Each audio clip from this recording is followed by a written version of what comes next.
Welcome to the Srivastava classes. तो आज हम करने वाले हैं हमारा हिंदी ए की यूनिट सेकंड चैप्टर थर्ड करने वाले हैं। तो हमारे चैप्टर थर्ड का नाम है रीतिकाल सामान्य परिचय। देखो यार, रीतिकाल का एक और नाम है उत्तर मध्यकाल, या फिर आप इसको सिर्फ मध्यकाल भी कह सकते हो। तो चलो स्टार्ट करते हैं, और इस पूरे चैप्टर के अंदर हम रीतिकाल के बारे में पढ़ने वाले हैं। तो चलो स्टार्ट करते हैं एक छोटे से इंट्रो से। तो फर्स्ट पॉइंट है हमारा, आचार्य रामचंद्र शुक्ल ने रीतिकाल की समय सीमा सन 1643 से 1843 ईस्वी संवत 1700 से 1900 तक मानी है। तो जो आचार्य रामचंद्र शुक्ल थे, उन्होंने रीतिकाल का जो पूरा टाइम पीरियड है कि कब से शुरू होकर कब खत्म हुआ, तो इनके हिसाब से 1643 में ये शुरू हुआ था और 1843 में खत्म हुआ। नेक्स्ट पॉइंट है हमारा, इस काल को शुक्ल ने उत्तर मध्यकाल या फिर रीतिकाल नाम दिया है। तो अब इसको, ये जो पूरा टाइम पीरियड था, इसको नाम क्या दिया? तो शुक्ल जी ने इस टाइम को नाम दिया उत्तर मध्यकाल या फिर रीतिकाल। और ये जो हमारा रीतिकाल वाला नाम है, ये ज़्यादा फेमस हुआ, ये ज़्यादा लोगों ने, ज़्यादा विद्वानों ने इस नाम को स्वीकार किया। रीति शब्द का मतलब होता है, अब ये जो रीति शब्द है इसका अर्थ क्या होता है, इसका क्या मतलब है? तो रीति शब्द का मतलब होता है विशेष प्रकार की पद रचना। पद क्या होता है? वाक्य में उपयोग शब्द पद कहलाता है। देखो, एक शब्द होता है, अगर वो सिंगल लिखा है, मतलब ऐसे खाली लिखा है, उसे वाक्य में नहीं लिखा गया, पूरा एक सेंटेंस नहीं बनाया, तो सिर्फ वो शब्द है। लेकिन जब उस शब्द को इस्तेमाल करके पूरा एक सेंटेंस बनाया जाता है और वहाँ पर वो शब्द बहुत ज़्यादा इम्पॉर्टेंट हो जाता है, तो उस शब्द को बोलते हैं पद। अब इसका एक और मतलब होता है, वो होता है परिपाटी। परिपाटी का मतलब होता है ढंग या शैली, यानी कि किसी काम को करने का तरीका। तो रीति शब्द का एक और मतलब हो गया कि किसी काम को करने का तरीका रीति कहलाता है, मतलब रीति शब्द का मतलब है ये। अब हम पढ़ते हैं परिस्थितियाँ। परिस्थितियाँ यानी कि उस टाइम पे वो जो पूरा टाइम पीरियड था, वो जो पूरा युग था रीतिकाल का, अब उस टाइम पे सामाजिक परिस्थिति कैसी थी, राजनीतिक परिस्थिति कैसी थी, धार्मिक परिस्थिति कैसी थी, तो अब हम वो देखेंगे। तो सबसे पहले देखते हैं सामाजिक परिस्थिति। तो समाज दो वर्गों में बटा हुआ था, पूरा समाज दो हिस्सों में बटा हुआ था। एक था राजा वर्ग, दूसरा था शासित वर्ग, यानी कि जनता का। शासक वर्ग के पास सुख सुविधा का हर सामान मौजूद था। अब यार वो राजा है, उसके पास अपनी सुख सुविधा के लिए हर सामान मौजूद था जिससे वो सुखी जीवन व्यतीत कर सके, यानी उसे किसी चीज़ की कमी नहीं थी।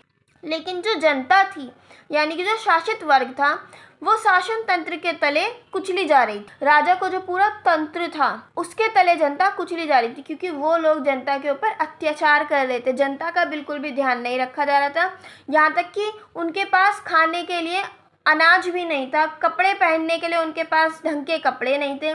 अगर वो बीमार भी हो जाते थे तो पूरे गांव में कोई ऐसा नहीं था कि उनका इलाज हो सके, वो इतने ज़्यादा गरीब हो चुके थे। नेक्स्ट पॉइंट है, जनता भूख और बीमारी से मर रही थी, क्योंकि उस टाइम पे जो राजा लोग थे ना, उन्हें अपनी अय्याशी पे ज़्यादा फोकस कर लिया था। उन्होंने ये ध्यान देना छोड़ दिया था कि हमारी जनता कैसे रह रही है। कवि भी जनता के दुख दर्द को छोड़कर शासकों का गुणगान करते थे।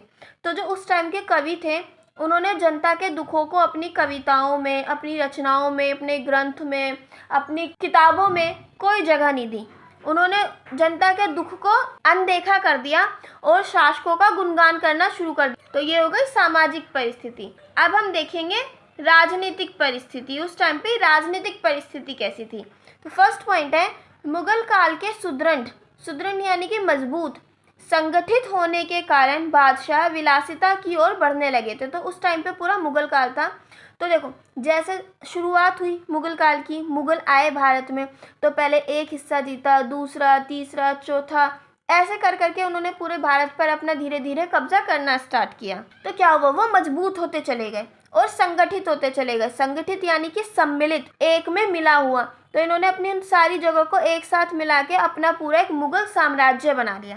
तो जिसके कारण उन्हें बहुत ज़्यादा पावर मिली, उन्हें इतनी ज़्यादा ताकत मिली कि अब उन लोगों को दूसरों का डर ही नहीं रहा। इसका प्रभाव हिंदू राजाओं पर भी पड़ा। अब यार एक साथ कोई रह रहा है, भारत के अंदर है, इतना बड़ा हिस्सा जो है याशी कर रहा है। अब छोटे छोटे हिंदू राजा भी थे, छोटे भी थे, बड़े भी थे। तो उन लोगों के पर भी धीरे धीरे इनका असर पड़ना शुरू हो गया, क्योंकि अब वो देख रहे हैं कि ये राजा कितने अच्छे से अपनी लाइफ बिता रहे हैं, हम क्यों इतना स्ट्रगल कर रहे हैं। तो इनका असर हिंदू राजाओं पर भी हुआ और उन्होंने भी मुगल दरबार की विलासिता का अनुकरण करना शुरू कर दिया। अनुकरण करना यानी कि नकल करनी शुरू कर दी।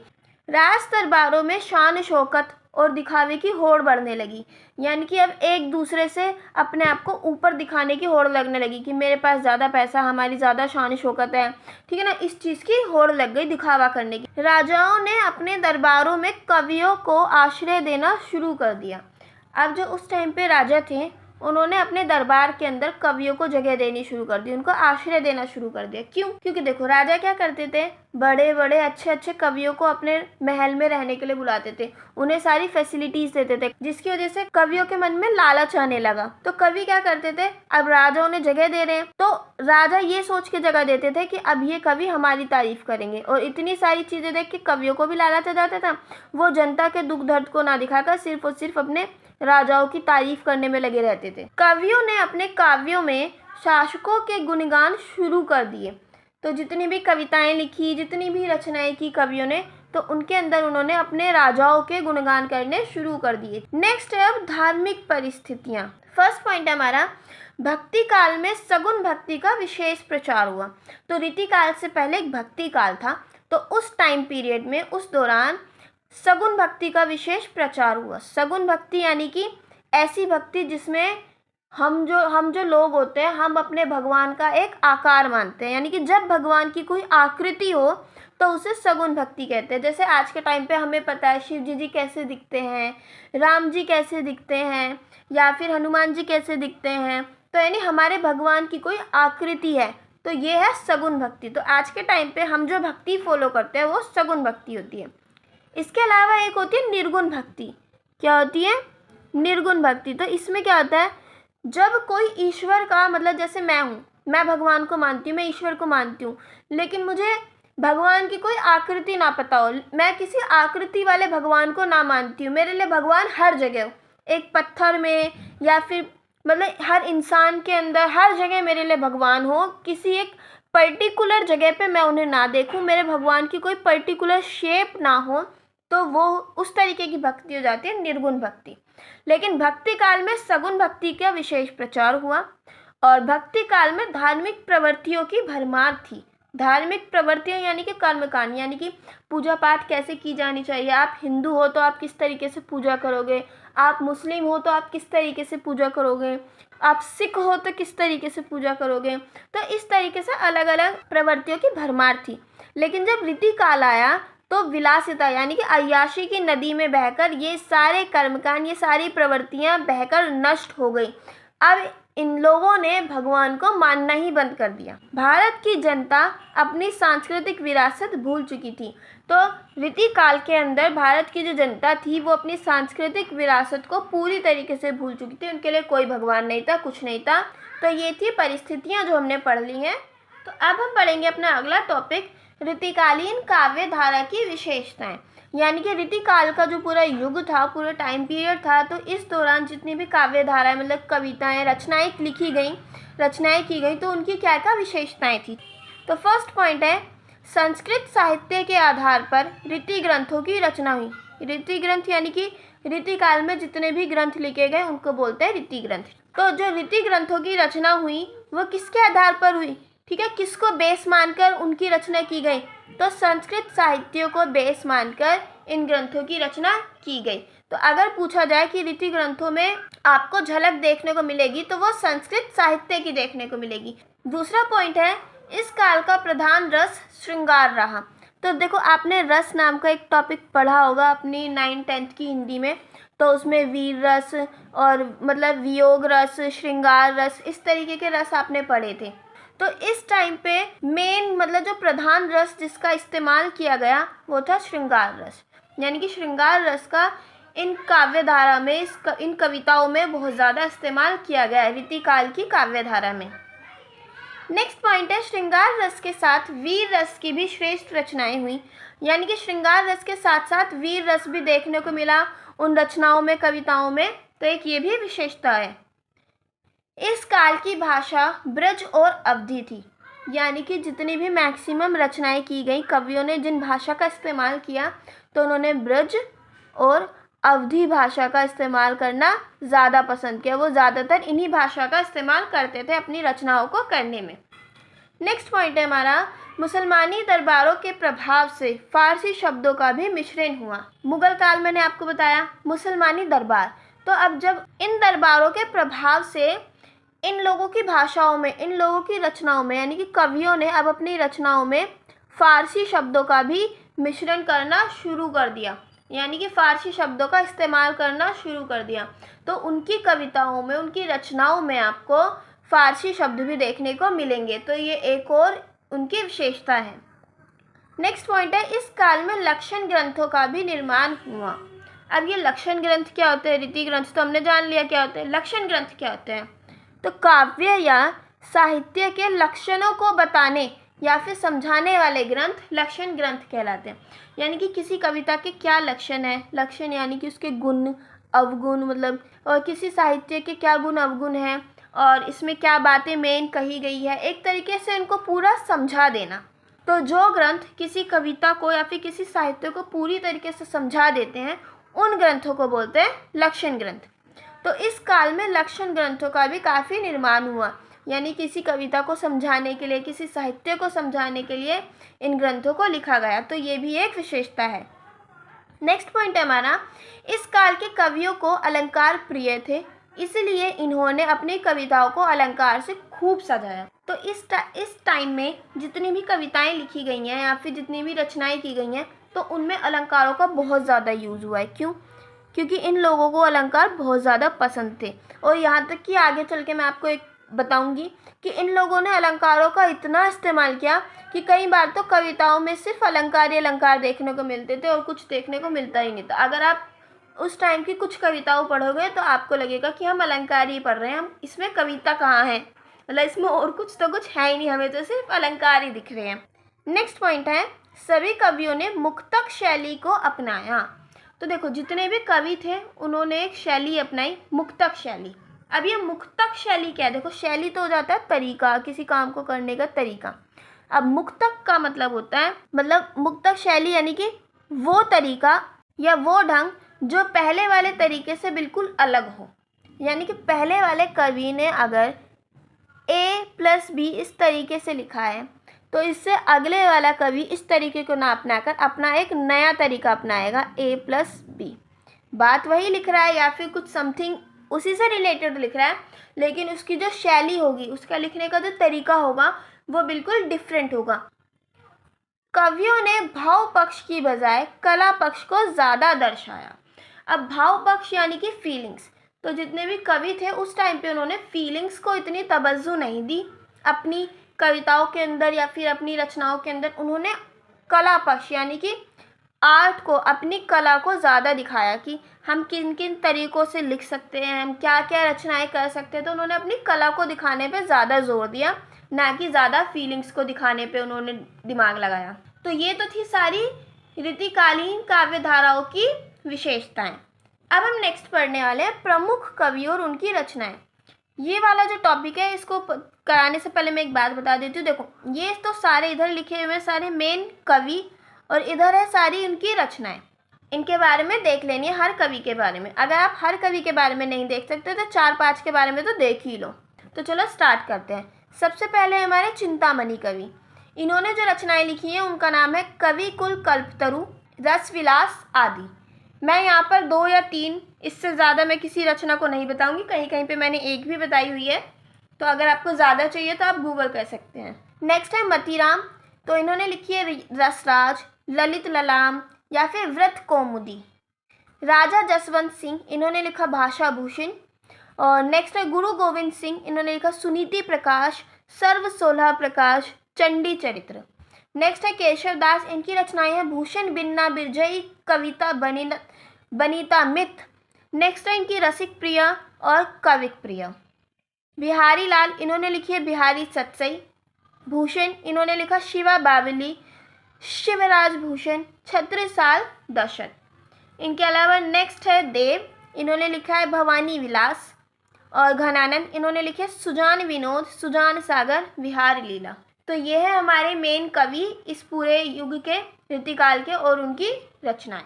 नेक्स्ट टॉपिक है मेरा रीतिकाल काल निर्धारण, यानी रीतिकाल का काल निर्धारण कैसे हुआ कि ये अब शुरू हुआ और इस टाइम पे ख़त्म हुआ, तो इनके टाइम पीरियड को कैसे निर्धारित किया गया उसकी बात करेंगे। तो आचार्य रामचंद्र शुक्ल ने रीतिकाल की समय सीमा यानी कि जो टाइम पीरियड बताया हिंदू पंचांग के हिसाब से, यानी कि विक्रमी संवत में इन्होंने बताया 1700 से 1900, और ईस्वी में अगर हम बताएं तो इन्होंने बताया सन 1643 से 1843 तक इन्होंने बताया। विक्रमी संवत एक हिंदू पंचांग है और 57 साल पहले प्रारंभ हुआ था, इसीलिए अगर हमें ईस्वी से विक्रमी संवत में टाइम बताना हो तो हम ईस्वी वाले टाइम में 57 को प्लस कर देते हैं, तो जो टाइम आएगा वो हो जाएगा हमारा विक्रमी संवत। नेक्स्ट पॉइंट हमारा, सभी विद्वान इस अवधि को स्वीकार करते हैं, यानी कि जो रामचंद्र शुक्ल ने टाइम पीरियड बताया ये वाला, तो सभी विद्वानों ने इसे स्वीकार कर लिया। लेकिन कुछ विद्वान ऐसे भी हैं जिन्होंने रीतिकाल की जो शुरुआत बताई, तो इन्होंने बोला ये 1700 से पहले हुई थी, यानी कि अगर संवत में बताए तो इन्होंने बोला 1700 से पहले हुई थी, यानी कि 1643 से पहले शुरुआत हो गई थी रीतिकाल की। कुछ ऐसे विद्वान थे जो मानते हैं कि रीतिकाल का प्रारंभ संवत 1700 से भी पहले हुआ है। नेक्स्ट पॉइंट है, यही कुछ विद्वानों का मानना है कि रीतिकाल में प्रौढ़ता का मतलब क्या होता है, देखो यानी कि मैच्योरिटी, कोई चीज़ मैच्योर हो गई है, बड़ी हो गई है। तो कुछ विद्वानों का मानना है कि रीतिकाल में जो मैच्योरिटी आई है वो आचार्य और कवि केशव दास जी लाए थे, यानी कि रीतिकाल इतना ज़्यादा क्यों जाना जाने लगा, इसको इतना पहचाना क्यों जाने लगा, ये इतना मैच्योर कब हुआ, तो इसमें मैच्योरिटी कौन लाया, तो वो केशव दास जी लाए। तो कुछ का मानना था कि रीतिकाल में जो मैच्योरिटी आई है, रीतिकाल इतना मैच्योर हो गया है, वो इतना डेवलप हो गया है, तो वो चिंतामणि की वजह से हुआ है। कुछ केशव दास जी को मानते हैं तो कुछ चिंतामणि जी को मानते हैं। इन दोनों के रचना काल में लगभग 50 साल का फर्क है, ठीक है ना, यानी कि केशव दास जी चिंतामणि जी से 50 साल पहले अपनी रचना करना शुरू कर चुके थे केशव दास जी, और इनके 50 साल बाद रचना शुरू करी चिंतामणि जी ने। चिंतामणि का रचना काल संवत 1700 यानी कि 1643 ईस्वी के आसपास माना जाता है, जबकि केशव दास उनके पहले ही कई ग्रंथों की रचना कर चुके थे। मैंने बताया इनके रचना काल में 50 साल का फर्क है। केशव दास जी 50 साल पहले ही लग गए थे अपनी रचनाएं लिखने के लिए, ठीक है ना, उन्होंने लिखना 50 साल पहले शुरू कर दिया था। तो अगर हम इस बात को देखें तो शुरुआत कब से मानेंगे, हम ये बात क्या कहेंगे कि मतलब रीतिकाल में ज़्यादा डेवलपमेंट मैच्योरिटी कौन लाया। अगर हम इस वाले पॉइंट को देखते हैं कि केशव दास जी जल्दी लिखना शुरू कर दिया था चिंतामणि जी से, तो हम इसी पॉइंट को मानेंगे ना कि केशव दास जी की वजह से मैच्योरिटी आई है। तो इनका एक ग्रंथ का एग्जाम्पल दिया हुआ है यहाँ पे, रसिक प्रिया, जो इन्होंने 1591 में लिखा था। इस दृष्टि से रीतिकाल का प्रारंभ केशव दास के रचना काल सन 1591 से माना जाना चाहिए। तो इस नज़रिए से अगर हम देखें तो रीतिकाल की जो शुरुआत है, जो प्रारंभ है, वो कब से माना जाना चाहिए, केशव दास के रचना काल सन 1591 से माना जाना चाहिए।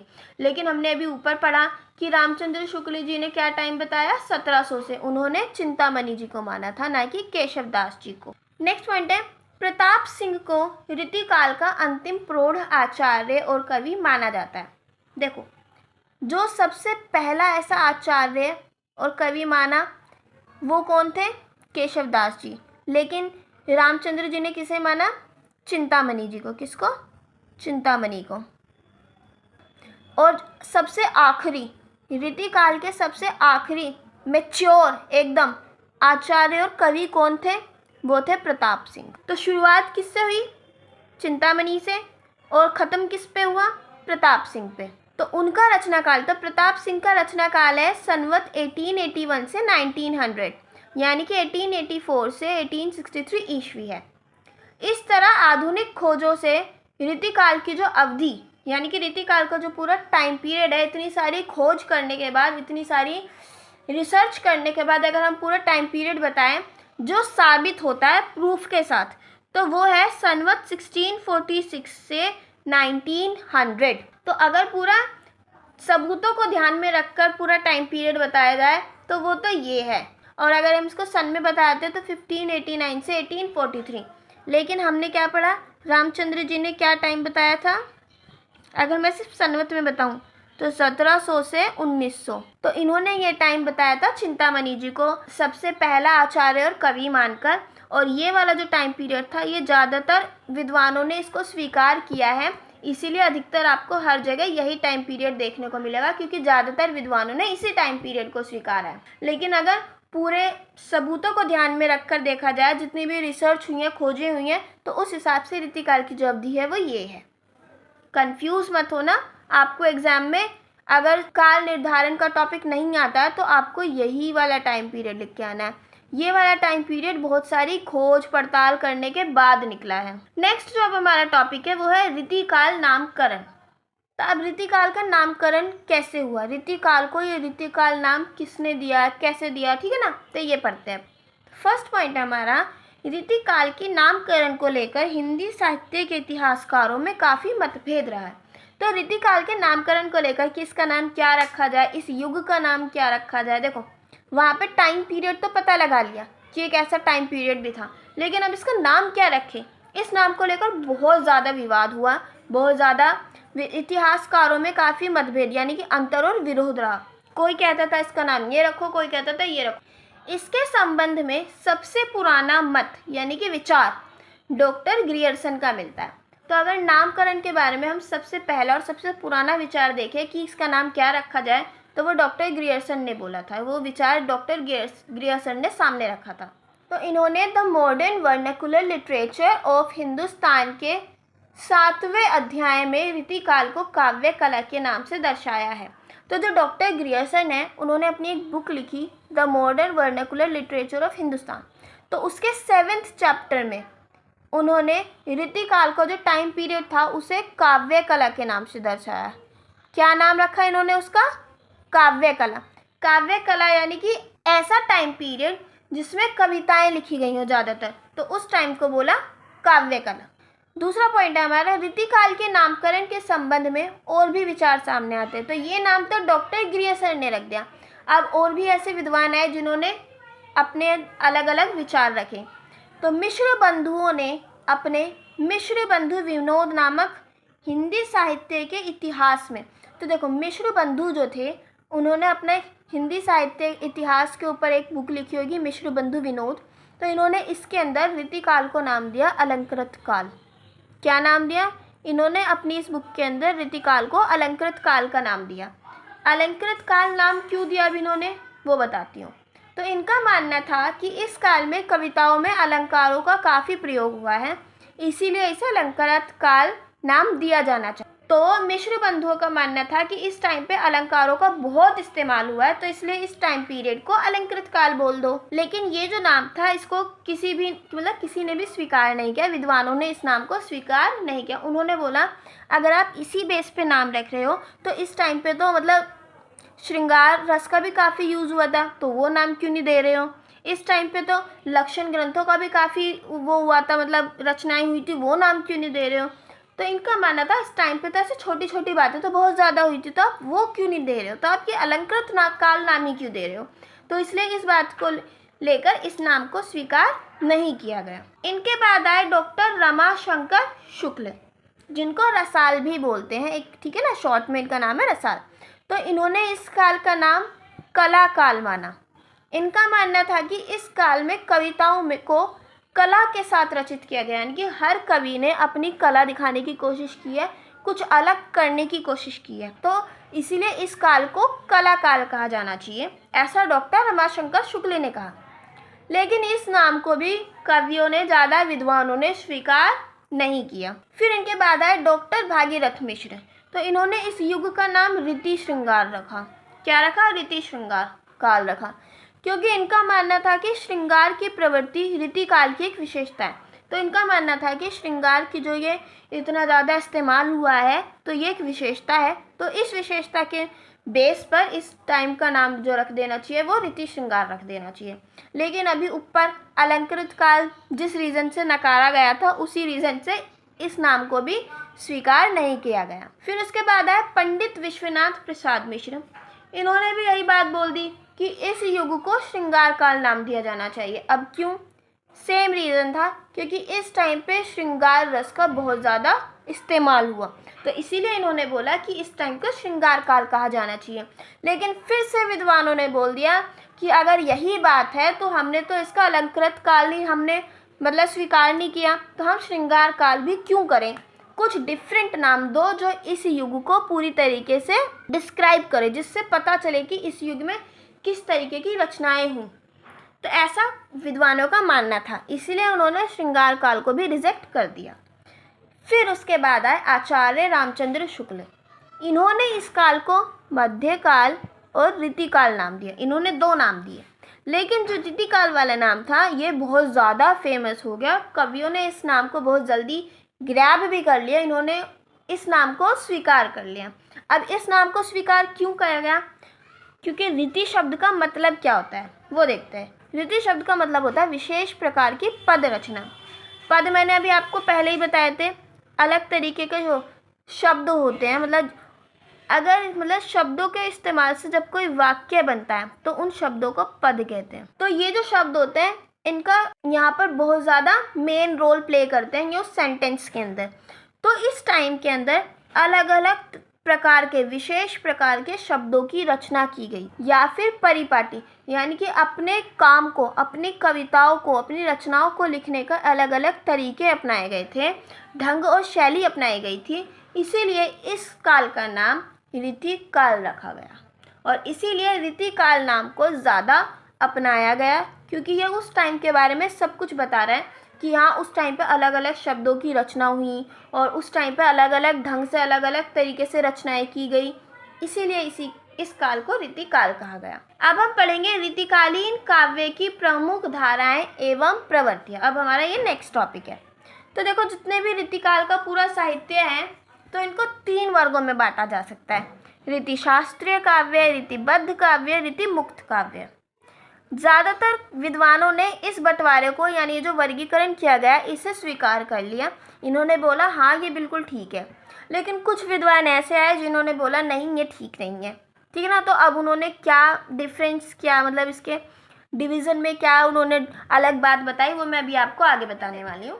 रीति साहित्य के वर्गों को लेकर विद्वानों में कई मतभेद हैं। मैंने अभी आपको बताया कि पीछे रीति साहित्य को 3 वर्गों में डिवाइड किया गया: रीति शास्त्रीय, रीतिबद्ध और रीति मुक्त। अब इसके वर्गों को लेकर, इसके डिवीज़न को लेकर विद्वानों में काफ़ी विरोध चला। कोई कह रहा है इसको इन 3 पार्ट्स में मत डिवाइड करो, अलग में करो। कोई कह रहा है इसको जिस आधार पर इन्हें डिवाइड किया गया वो गलत है।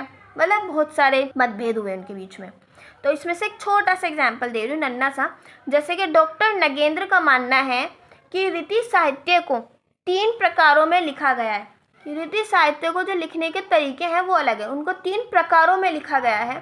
तो इसीलिए इनको इसके प्रकार के बेस पे, इनकी इसको लिखने का प्रकार क्या है तो उस पर इसको डिवाइड किया जाना चाहिए, इसको वर्गीकरण किया जाना चाहिए।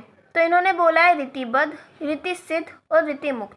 तो ये 3 तरीके हैं जिनमें इसको डिवाइड किया जाना चाहिए। पहले वाले क्या थे? रीति शास्त्रीय, रीति मुक्त और रीतिबद्ध। यहाँ पर ये जो रीति शास्त्रीय था बस वो डिफरेंट हुआ है, लेकिन रीतिबद्ध और रीति मुक्त सेम है। रीति शास्त्रीय को यहाँ पे रीति सिद्ध, मतलब ये वाला फर्क आया है बस। तो इसी तरीके से इसके डिवीज़न को लेके, वर्गीकरण को लेके काफ़ी मतभेद रहा। इस युग के कवियों की पहली व्यापक प्रवृत्ति रीति निरूपण की रही। देखो, प्रवृत्ति का मतलब आप विशेषता ले सकते हो, रुझान यानी कि इंटरेस्ट या फिर स्वभाव। रीति का मतलब होता है किसी काम को करने का ढंग या फिर प्रकार। मैंने आपको पीछे भी बताया था, परिपाटी। निरूपण का मतलब होता है अपनी बात को अच्छी तरीके से समझाना। तो इस युग के जो कवि थे उनका पहला रुझान क्या था, उनका इंटरेस्ट क्या था, यानी कि वो अपनी कविताएं क्या सोच के करते थे, वो क्या सोच के रचनाएं कर रहे हैं। तो वो उनका जो इंटरेस्ट था वो ये था कि वो जो भी काम कर रहे हैं, अपनी कविताओं को किस तरीके से लिख रहे हैं, क्यों लिख रहे हैं, तो वो अपनी बात को जनता तक या लोगों तक पहुंचा सके, उन्हें अच्छी तरीके से समझा सके। तो ये उनका मेन मोटिव था। तो अब यह प्रवृत्ति 3 रूपों में दिखाई देती है, यानी कि अब उस युग के कवियों का जो इंटरेस्ट था अपनी बात को समझाने का लोगों को, तब उन्होंने ये 3 तरीके से किया। 3 रूपों में दिखाई देती है उनकी बात कि उन्होंने 3 अलग अलग तरीक़ों को अपनाया अपनी बात को समझाने के लिए। तो वो 3 तरीके के क्या थे? वो 3 तरीके में पहला है रीति कर्म कविता। यानी कि इस वर्ग के जो कवि थे अलंकारिक विशिष्ट काव्यों पर लक्षण उदाहरण देकर और दूसरे कवियों के उदाहरण देकर विषय को समझाना अपना कर्म मानते हैं। यानी कि अब देखो रीति कर्म कविता में ये इस वर्ग के जो कवि हैं, यानी कि जो वो कवि जो रीति कर्म कविता लिखते थे, तो इन कवियों का क्या मानना है, अलंकारिक विशिष्ट काव्य यानी कि वो कविताएं जिनमें अलंकारों का इस्तेमाल हुआ है बहुत ज़्यादा।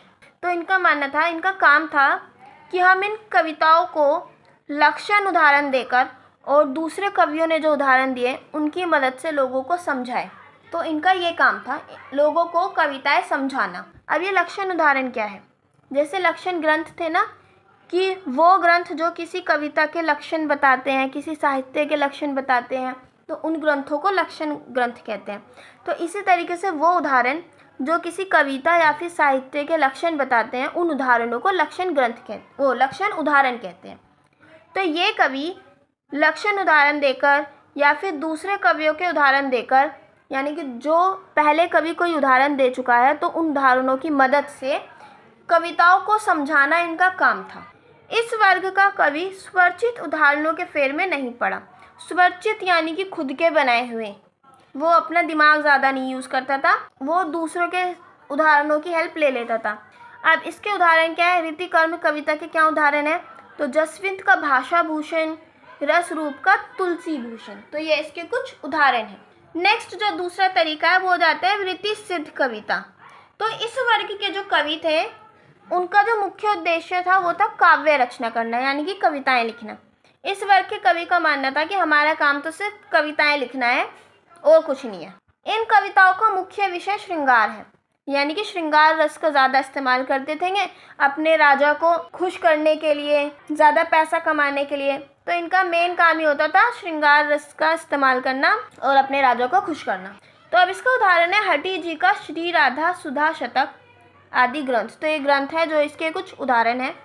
और इस वर्ग के जो कवि थे वो लक्षणों के चक्कर में नहीं पड़े, यानी कि इन्होंने जो रचना की है, कविता लिखी या फिर कुछ भी, तो ये इसके चक्कर में नहीं पड़ते थे कि हमारी कविता के लक्षण क्या हैं, इसके गुण अवगुण, तो वो इसको बताने में ज़्यादा टाइम वेस्ट नहीं करते थे, ये सिर्फ कविता लिखकर छोड़ देते थे। नेक्स्ट आते हैं अब हमारे रीतिबद्ध कविता। तो इस वर्ग के कवियों ने कविताओं यानी कि काव्यों के लक्षणों और उनके अनुसार अच्छे उदाहरणों की रचना की है। तो देखो रीतिबद्ध कविता लिखने वाले जितने भी कवि थे, तो इन्होंने जितनी भी कविताएं लिखी उनके लक्षण बताए कि हमारी कविताओं के क्या क्या लक्षण हैं, या फिर उनके अलावा अगर किसी और कवि ने कोई कविता लिखी है तो उस कविता के लक्षण बताना और उनके अनुसार अच्छे उदाहरणों की रचना करना, यानी कि उन कविताओं के लक्षणों की इसके क्या गुण है, क्या अवगुण है, तो उनको ध्यान में रखकर अच्छे अच्छे उदाहरणों की रचना करना इन वर्ग के कवियों का काम था। तो इसके उदाहरण आ जाते हैं चिंतामणि के कविकुल कल्पतरु, रसविलास, भूषण का शिवराज भूषण ग्रंथ आदि। तो ये रीतिबद्ध कविता के उदाहरण हैं। तो अब हम देखने वाले हैं अपना नेक्स्ट टॉपिक, रीतिबद्ध काव्यधारा की प्रमुख प्रवृत्तियाँ यानी कि विशेषताएं। देखो मैंने आपको पीछे भी बताए थे ना 3 तरीके के वो रीति साहित्य को, मैंने आपको बताया था रीति साहित्य को 3 वर्गों में डिवाइड किया हुआ था, रीति शास्त्रीय, रीतिबद्ध और रीति मुक्त। तो रीति शास्त्रीय की या फिर देखो दूसरे वाले कवि ने वहाँ पर रीति सिद्ध बताया था, तो इनकी कोई बात नहीं हुई है, हम सिर्फ रीतिबद्ध और रीति मुक्त इनकी बात करेंगे। तो सबसे पहले हम बात कर रहे हैं रीतिबद्ध काव्यधारा की प्रमुख प्रवृत्तियां यानी कि विशेषताओं की। तो पहली जो इसकी विशेषता है वो है लक्षण ग्रंथों का निर्माण। तो रीति काल के अधिकांश कवियों की सर्व प्रमुख यानी कि इनके सबसे पहली विशेषता ही ये थी कि लक्षण ग्रंथों की रचना की है इन लोगों ने। अब लक्षण ग्रंथ क्या, मैंने पीछे भी आपको बताया था, काव्य या साहित्य के लक्षणों को समझाने वाले ग्रंथ को लक्षण ग्रंथ कहते हैं। जिन ग्रंथों को पढ़कर आपको पता चले कि किसी कविता के क्या लक्षण है, क्या गुण अवगुण, क्या बात उसमें कही गई है, तो उन ग्रंथों को बोलते हैं लक्षण ग्रंथ। नेक्स्ट आता है श्रृंगारिता। तो विद्वानों ने भाव या अनुभूति, भाव यानी कि फीलिंग्स, या अनुभूति यानी कि एक्सपीरियंस को समझाने के लिए इन कविताओं में, काव्यों में मुख्य रूप से श्रृंगार रस को देखा है। यानी कि जितने भी विद्वान आए उन्होंने जब रीतिबद्ध का जो टाइम था उस टाइम उसके जितनी भी उन्होंने रीतिकाल की जितनी भी कविताएं पढ़ी, तो उसमें उन्होंने देखा कि श्रृंगार रस का बहुत ज़्यादा इस्तेमाल हुआ अपनी फीलिंग्स को दिखाने के लिए, अपने अनुभूति यानी कि एक्सपीरियंस को बताने के लिए, ठीक है ना। तो इन चीज़ों को समझाने के लिए कवियों ने श्रृंगार रस को बहुत इस्तेमाल किया है। तो ये भी एक इसकी विशेषता है। इस काल की काव्य रचना का प्रमुख उद्देश्य अर्थ यानी कि मनी प्राप्त करना था। अब इस काल की कविताएं क्यों लिखी गई ऐसे, तो मैंने आपको बताया था पहले चैप्टर पे, मतलब पहले पेज पे मैंने आपको समझाया था कि जो राजा लोग होते थे वो कवियों को आश्रय देते थे। क्यों? ताकि वो उनसे अपनी तारीफ के लिए रचनाएं करवा सके अपनी तारीफ में, और फिर उन्हें पैसा दे सके। और कवि ऐसा करते भी थे पैसे के लालच में, जितनी भी उन्हें फैसिलिटीज़ मिलती थी उनके लिए। इसीलिए कवि अपने आश्रयदाता यानी कि राजा के अनुसार कविता लिखते थे कि अगर राजा को दिखाई जाती थी पहले, अगर राजा को पसंद आ रही है, उसमें राजा की तारीफ हो रही है, राजा के खिलाफ कोई गलत बात नहीं की जा रही, तो ही राजा उस चीज़ को आगे कंटिन्यू करने देता था या पब्लिश कराता था, वरना नहीं तो उसको वहीं रोक देता था। ठीक है, तो जो श्रृंगारिकता है ये भी इसकी एक दूसरी विशेषता है। थर्ड की ओर चलते हैं हम, वो है अलंकारिता। तो रीतिबद्ध काव्य की एक अन्य विशेषता अलंकारिता है। जो रीतिबद्ध कविताएं हैं इनकी एक और विशेषता है अलंकारिता। तो इसका कारण क्या है, मतलब अलंकारिता यानी कि अलंकारों का भी खूब इस्तेमाल हुआ। जैसे श्रृंगार रस का इस्तेमाल हुआ तो ऐसे ही अलंकारों का भी खूब इस्तेमाल हुआ। तो अब अलंकारों का ज़्यादा इस्तेमाल क्यों हुआ, इसका एक रीज़न तो होगा ना। तो इसका कारण था राज दरबारों की अय्याशी, यानी कि राज दरबारों की अय्याशी दिखाने के लिए उनको पढ़ने में मज़ा आना चाहिए, और जन साधारण की रुचि यानी कि जनता को अलंकारों को पढ़ने में मज़ा आता था। तो इसी वजह से अलंकारों का इस्तेमाल ज़्यादा करते थे उस टाइम के कवि। इस काल में काव्यों में अलंकारों का बहुत ज़्यादा उपयोग हुआ। कभी कभी तो केवल अलंकार ही अलंकार दिखाई देते थे। मैंने आपको बताया था कि कभी कभी तो कविताओं में केवल अलंकार ही अलंकार दिखाई दे रहे हैं और कुछ दिख ही नहीं रहा। नेक्स्ट जो आता है वो है आचार्यत्व। मैंने आपको अभी थोड़ी देर पहले जब पढ़ाया था मैंने आपको बताया था कि केशव दास जो कवि थे उनको कवि और आचार्य दोनों बोला गया। तो ऐसा क्यों, उन्हें आचार्य क्यों बोला गया? तो उस टाइम मतलब रीति काल में जितने भी कवि हैं मैक्सिमम को आचार्य बोला गया। क्यों? तो आचार्य होते क्या हैं, आचार्य क्या करते हैं वो देखते हैं। तो आचार्य उस विद्वान को कहते हैं जो साहित्य संबंधी विषय के नए सिद्धांतों की स्थापना करे अथवा व्याख्या करे।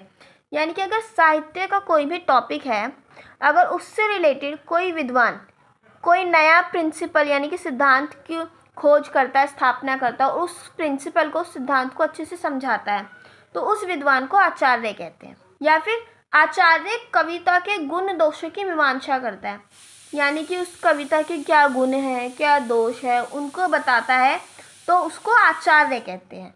रीति काल में कवि ही आचार्य थे, यानी कि जो कवि थे वो खुद में खुद ही आचार्य थे। अब इसके क्या क्या एग्जाम्पल्स है, जैसे कि भूषण, देव, मतीराम आदि। तो ये कुछ ऐसे कवि हैं जिन्हें आचार्य के नाम से भी जाना जाता था। नेक्स्ट है भक्ति भावना। तो रीति काल की कविता की एक मुख्य विशेषता ये भी है कि उसमें कहीं कहीं भक्ति के भाव भी है, यानी कि भगवान से रिलेटेड भगवान की भक्ति भी देखने को मिल जाती है इन कविताओं में। तो इसकी एक ये विशेषता भी है। बिहारी ने राधा की स्तुति की है अपनी कविताओं में, तो कृष्ण की स्तुति बिहारी और पद्माकर, देव, इन सब ने मिलके की है, मतलब इन सब ने की है। लेकिन ये जो भक्ति इन्होंने की है वो केवल शब्द मात्र थी, यानी कि सिर्फ कविताओं में या फिर किताबों में ही देखने को मिलती थी। वैसे उस टाइम पे भक्ति बिल्कुल एक तरीके से खत्म ही हो चुकी थी, कोई भगवान का ज़्यादा मानता नहीं था। नेक्स्ट जो विशेषता है वो है छंद। अब ये छंद क्या होते हैं, तो जब शब्दों की संख्या, उनका क्रम, यानी कि हमें 10 शब्द लेने हैं, अब इस शब्द को यहाँ रखना है, इसको तीसरे नंबर पे रखना है, मात्रा गणना की मुझे 20 मात्रा का इस्तेमाल करना है, कहाँ विराम लेना है, कहाँ मुझे पूरी गति यानी कि पूरी लय में लिखना है, इन सब नियमों को ध्यान में रखकर जब कोई वाक्य रचना की जाती है, पूरा पद लिखा जाता है, तो उसको बोलते हैं छंद। तो दोहा, कवित और सवैया इस काल के प्रमुख छंद रहे हैं। तो छंद के अलग अलग टाइप्स होते हैं, छंद कई तरीक़ों का होता है। तो दोहा, कवित, सवैया इसके कुछ तरीके हैं। तो बिहारी, मतीराम, रसनिधि आदि ने सतसई ग्रंथों में, जो इनके सतसई ग्रंथ थे, इन्होंने इसमें दोहा छंद का इस्तेमाल किया है। लक्षण ग्रंथों में भी दोहों का प्रयोग बहुत हुआ है। अब देखो, ये तो कुछ तरीके हो गए। अब इनके अलावा और भी प्रकार है छंद के, जैसे कि सोठा, बरबई, छप्पे, रोला आदि छंद भी रीतिकाल में बार बार प्रयोग में आए हैं। नेक्स्ट है ब्रज भाषा का प्रयोग। तो ब्रज भाषा रीतिकाल के कवियों की प्रधान भाषा रही है, यानी कि मेन भाषा। ज़्यादातर इस्तेमाल वो ब्रज भाषा का ही करते थे, इसीलिए ब्रज भाषा का प्रयोग भी एक विशेषता हो गई। नेक्स्ट है श्रृंगारेतर विषय। श्रृंगारेतर, यहाँ पर तर आ गया, यानी कि श्रृंगार के अलावा भी कोई टॉपिक रहा है। मैंने आपको बताया ना, श्रृंगार विषय, श्रृंगार रस का ज़्यादा इस्तेमाल हुआ, तो श्रृंगार के अलावा भी कुछ टॉपिक रहे हैं उनमें, जैसे कि इस काल की कविता में श्रृंगार के अलावा दूसरे विषयों को भी अभिव्यक्त किया गया है, यानी कि दूसरे टॉपिक्स को भी दिखाया गया है, दर्शाया गया है, जैसे कि नीति, वीरता, प्रकृति चित्रण आदि। तो ये कुछ ऐसे टॉपिक्स हैं जिनको श्रृंगार के अलावा दिखाया गया है। अब हम बात करते हैं रीति मुक्त काव्यधारा की प्रमुख प्रवृत्तियाँ, यानी कि विशेषताएं। तो रीति मुक्त काव्यधारा की बात कर रहे हैं तो सबसे पहली जो इसकी विशेषता है वो है विरहानुभूति की प्रधानता। विरहा जो शब्द है, इसका मतलब होता है अलग होना किसी से, या फिर एक तरीके से दुखी। रीति मुक्त कवियों का प्रेम व्यथा प्रधान है, यानी कि जो रीति मुक्त कवि हैं ये प्रेम की व्यथा ज़्यादा दर्शाते हैं अपनी कविताओं में, कि ये कैसे दूर हो गए। मतलब विरह का मतलब होता है अपने प्रेमी से या फिर प्रेमिका से दूर हो जाना, अलग हो जाना, और उनके अलग होने का जो वियोग होता है, दुख होता है, उसमें तड़पना, तो उसको बोलते हैं विरहानुभूति। पीड़ा यानी कि दुख ही इनके काव्य का प्राण था, यानी कि अगर आप इनकी कविताओं को पढ़ोगे तो उसका जो प्राण मिलेंगे, उसकी जो जान होगी इनकी कविता की, वो होगा दुख। भर भर के दुख भरा है इन्होंने अपनी उन कविताओं में। इन कवियों को वियोग वर्णन करने में ज़्यादा संतुष्टि मिलती है, यानी कि इन कवियों को वियोग यानी कि दुख, एक अलग करना, उसमें इन्हें ज़्यादा संतुष्टि मिलती है। अगर कोई किसी से अलग हो रहा है, दुखी में है, तो इन्हें ज़्यादा संतुष्टि तभी मिलती है। इन कवियों की प्रेम तृषा, तृषा यानी कि प्यास, तो प्यार की जो प्यास है, भूख है इनकी, वो बढ़ती ही रहती है, क्योंकि यार ये इतने अकेले हैं कि इन्हें लगा रहता, मतलब प्यार की भूख है इन्हें। विरह की अग्नि इन कवियों के भीतर सुलगती रहती है, यानी कि जो अलग होने की आग है, दुख की जो आग है, वो इन कवियों के अंदर सुलगती रहती है। नेक्स्ट जो अगर हम बात करते हैं विशेषता की, तो वह स्वच्छंद संयत प्रेम का चित्रण, यानी कि ये जो कवि थे, रीति मुक्त कवि जो थे, उन्होंने प्यार को स्वच्छंद बताया, यानी कि अपनी इच्छा के अनुसार जो होता है, अपने आप जो हो जाता है, किसी पे थोपा नहीं जाता, ज़बरदस्ती प्यार नहीं कराया जाता। तो इन्होंने बोला प्यार स्वच्छंद है, अपने आप होता है, और संयत यानी कि गंभीर है। इन्होंने ये नहीं बताया कि प्यार हंसी मजाक वाली चीज़ है, नहीं, इन्होंने प्यार का चित्रण स्वच्छंद और संयत रूप में किया है। रीति मुक्त काव्यधारा के कवियों ने प्रेम का चित्रण रीतिबद्ध कवियों की तरह नहीं किया। जो रीतिबद्ध कवि थे, इन्होंने प्यार को अलग तरीके से दिखाया, और रीति मुक्त कवियों ने अलग तरीके से। इन कवियों का प्रेम स्वच्छंद और संयत है, तो इन कवियों ने प्यार को अपनी इच्छा के अनुसार स्वच्छंद और संयत बताया है। उनके प्रेम में हृदय की सच्चाई, अनुभूति यानी कि फीलिंग्स हैं, कोई भी बनावट नहीं है। तो जो रीति मुक्त कवि हैं, इन्होंने प्यार को बिल्कुल दिल से बताया है, यानी कि उसके अंदर कोई मिलावट नहीं बताई, अपनी सच्ची फीलिंग्स बताई है प्यार को लेकर, ना कि अपनी बुक को बुक के अंदर बढ़ा चढ़ा कर बताया कि प्यार होता है तो आसमान नीला हो जाता है, ऐसे होता है, ऐसे होता है। फालतू बकवास नहीं करिए, सिर्फ ढंग की बात बताइए, अपने दिल से बताइए, सारी सच्चाई फीलिंग्स बताइए, सच्ची फीलिंग्स बताइए। नेक्स्ट आता है अब जो हमारा विशेषता है वो है प्रकृति चित्रण। तो रीतिमुक्त कवियों ने प्रकृति के अलग अलग रूपों, विविध रूपों यानी कि अलग अलग रूपों का चित्रण किया है, और इन कवियों ने प्रकृति का मानवीयकरण किया, यानी कि इन्होंने प्रकृति को एक इंसान की तरह, एक मानव की तरह बताया है। इतने अच्छे से इन्होंने चित्रण किया, इतने अच्छे तरीके से उन्होंने नेचर को बताया है अपनी कविताओं में। नेक्स्ट होता है सौंदर्य अनुभूति। सौंदर्य का मतलब क्या होता है? सुंदरता। तो रीतिमुक्त कवियों ने प्रिय की छवि, अब प्रिय कोई उनका प्रेमी भी हो सकता है, कोई प्रेमिका भी हो सकती है, तो उसकी जो छवि बताई है वो बहुत अनेक रमणीय चित्र खींचे उन्होंने उसकी छवि के, मतलब सुंदर और मनोहर, यानी कि प्रेमिका की गहरी गहरी आंखें, काले घने बाल, ऐसी चाल, तो मतलब बहुत सुंदर तरीके से इन्होंने उसका चित्र खींचा, बहुत सुंदर तरीके से उसे दर्शाया है। तो ये वाला जो हमारा चैप्टर था ये यहाँ पर फिनिश हो चुका है। अगर आपको इससे रिलेटेड कोई भी डाउट है तो आप मुझे कमेंट बॉक्स में कमेंट कर सकते हैं, मैं आपका डाउट क्लियर करने की पूरी कोशिश करूँगी। और अगर आपको वीडियो पसंद आती है तो please like, share and subscribe the channel. Thanks for watching, see you in the next video.